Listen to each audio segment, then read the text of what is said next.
In a world of change, where do you belong? The answer's clear, it's time to be strong. Mindful growth, that's where we thrive. With Angela's guidance, watch your best self arrive. Transform with strong, reach for the stars. Resilient minds, that's who we are. Awakening potential, near and far. Angela Armstrong, raising the bar. Welcome back to Transformation Talk with Angela Armstrong, Season 2, Empowered Edge Series. And I am Angela Armstrong, and this is Episode 5 of our Empowered Edge season. Today, we're diving deep into something that our culture often teaches us to avoid: feeling our emotions fully and using them as intelligence. In a world that celebrates being fine and moving on quickly, having the courage to feel is actually a radical act of self respect. It's also the foundation of true emotional intelligence and lasting resilience. I spent most of my military career believing that emotions were the enemy of good decision making. In high stress situations, I learned to compartmentalize, push through, and deal with feelings later, except that later never came.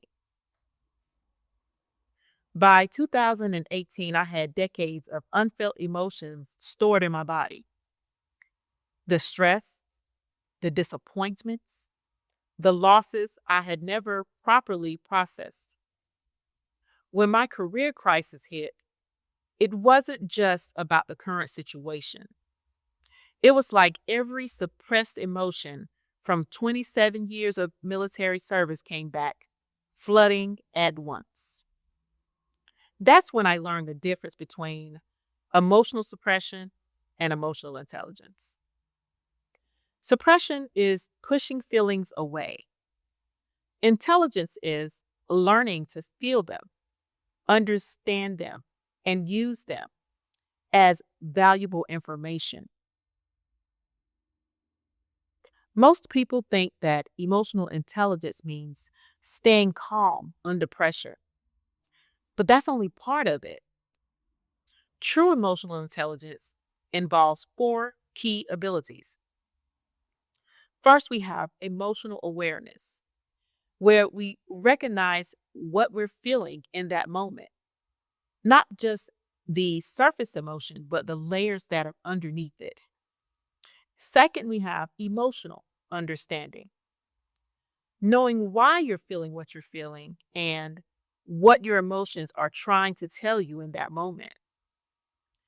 Third, we have emotional regulation, not suppressing emotions, but choosing how and when to express them appropriately. Four, emotional integration, using emotional information to make better decisions and build stronger relationships. Here's what I wish someone had told me earlier, and that's that emotions aren't obstacles to overcome. They're data to decode. Fear might be telling you to prepare better. Anger might be highlighting a boundary violation. Sadness might be honoring something important that you've lost. And joy might be showing you what truly matters to you. The courage to feel means being willing to sit with discomfort long enough to understand what it is that it's teaching you. I've developed a framework for emotional courage called FEEL. F is for face the emotion, stop running, numbing, or distracting. Turn towards what you're feeling with curiosity, not judgment. Name it specifically, not just bad or stressed, but frustrated, overwhelmed, disappointed, or whatever fits. E is for explore the message. Ask yourself, what is this emotion trying to tell me? What need isn't being met? What boundary has been crossed? What value is being threatened or honored? Second E, express appropriately. This doesn't mean dumping emotions on other people. It means finding healthy ways to release and communicate what it is that you're experiencing through journaling, movement, art, or thoughtful conversation. L is for learn and leverage. What can this emotional experience teach you? How can you use this information to make better choices, set clearer boundaries, or align more closely with your values? Let me give you an example. Last month, I felt intense anxiety before a speaking engagement. Instead of just trying to calm down, I used the feel framework. Face.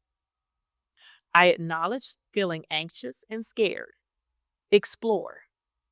The emotion was telling me that this opportunity mattered deeply to me, and I wanted to serve my audience well. Express. I journaled about my fears and I talked to a trusted friend. Learn.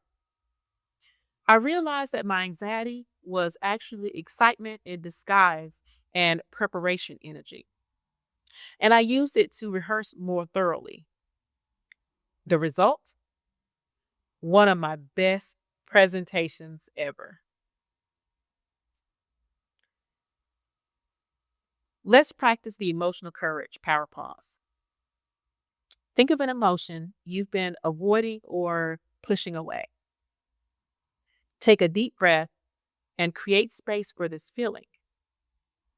Don't try to fix or change it, just acknowledge it.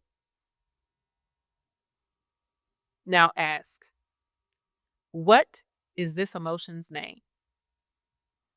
What might it be trying to protect or tell me? What would honoring this emotion look like? How might this feeling actually be serving me? Notice how acknowledgement often reduces the emotion's intensity. That's the power of emotional courage.